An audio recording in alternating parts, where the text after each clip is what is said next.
La siguiente etapa de nuestra fuente de alimentación lineal será la etapa de rectificación, y para ello utilizamos un rectificador, tema que ya vimos con anterioridad.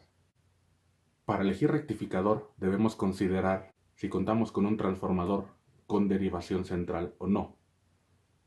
Si es el caso, podemos utilizar la configuración de dos diodos. Tenemos inicialmente en la entrada un voltaje alto. A la salida de la etapa de transformación disminuimos el voltaje. Y a la salida de la etapa de rectificación tendremos una señal rectificada completamente, es decir, es un rectificador de onda completa. Si por el contrario nuestro transformador no tiene derivación central en la salida, o bien no deseamos utilizarlo por cuestiones del valor de voltaje entre las terminales, podemos utilizar un puente de diodos. Al utilizar el puente de diodos, recordemos que en el diagrama los diodos apuntarán hacia la derecha y la terminal del lado derecho será la positiva y la del lado izquierdo será la negativa. Ahora, aquí ocurre algo interesante. Si asignamos algunos valores a lo que llevamos de nuestro diseño, podríamos considerar que nuestro voltaje de entrada es de 120 volts a 60 Hz. Sin embargo, este valor de 120 volts ¿es el voltaje eficaz o es el voltaje pico a pico? Recordemos que no es lo mismo. Si decimos que este 120 volts es el voltaje eficaz, al utilizar la siguiente fórmula, recordemos que para una señal senoidal el voltaje eficaz es igual al voltaje pico sobre raíz de 2. Por lo tanto, si nos dan el voltaje eficaz, podemos obtener el voltaje pico, que en este caso será de 169.71 volts, lo cual significa que este será nuestro valor de voltaje pico. Y si el voltaje es simétrico, también será el voltaje pico negativo. Ahora, si consideramos que tenemos un transformador con una relación de transformación de 10 a 1, eso significa que por cada 10 volts de entrada lo bajamos a 1 volt de salida. Con estos valores tendríamos 169.71 volts pico de entrada contra 16.97 volts pico de salida en el transformador. Es decir, estamos transformando de 10 a 1, dividimos entre 10. Ahora, recordemos que en nuestro puente de diodos, la señal viaja a través de dos diodos a la vez. Es decir, cuando tenemos la parte positiva de la onda senoidal, esta parte es positiva y viaja por aquí, atraviesa el primer diodo, cruza a través de nuestro arreglo resistivo o la circuitería que tengamos de este lado, regresa y baja y atraviesa nuestro segundo diodo.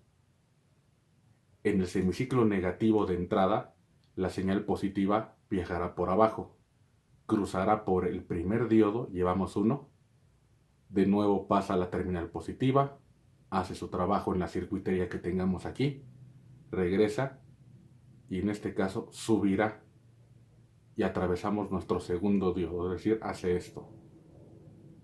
Vemos que atravesamos dos diodos a la vez. Y si en nuestro problema nos mencionan considerar diodos ideales, esto no afecta el circuito. Y si son ideales, sabemos que no tienen barrera de agotamiento, seguiríamos teniendo un pico de 16.97 volts.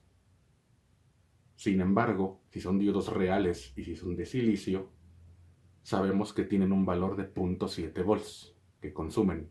Si nuestro circuito, nuestros diodos son todos de silicio y atravesamos dos a la vez, a este valor tendremos que restarle 0.7 más 0.7, 1.4 volts. Por lo tanto, el pico en esta ocasión nos quedará con 15.57 volts en esta etapa. ¿Qué pasa si estos 120 volts, en lugar de ser el voltaje eficaz, son 120 volts pico a pico?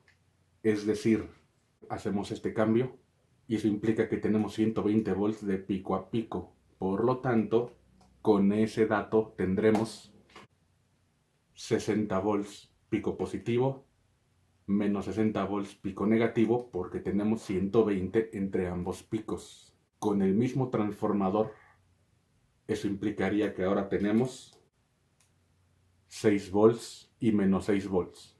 Si nuestros diodos son ideales, tendremos un máximo de 6 volts.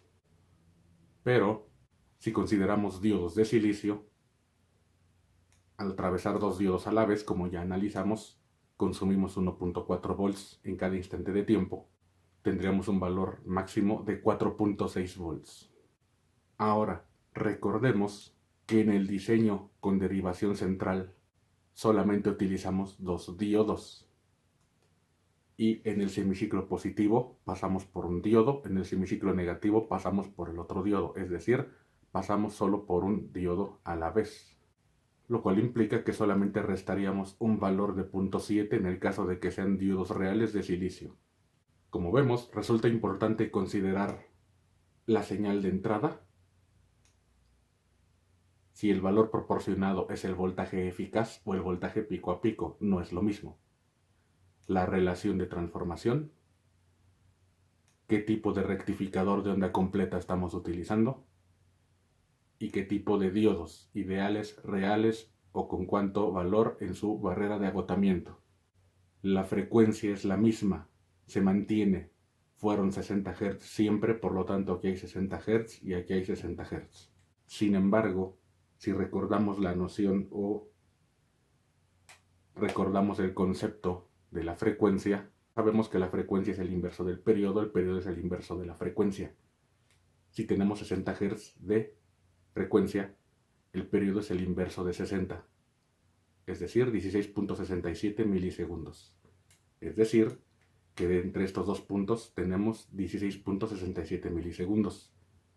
Sin embargo, a la salida del rectificador de onda completa, la frecuencia aumentó al doble, o lo que es lo mismo, el periodo se cortó a la mitad, porque aquí tenemos que la señal se repite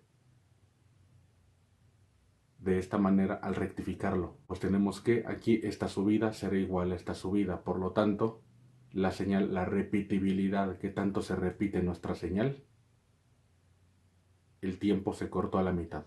A la salida de nuestro rectificador de onda completa, tendremos un periodo de 8.33 milisegundos, pues es la mitad del tiempo.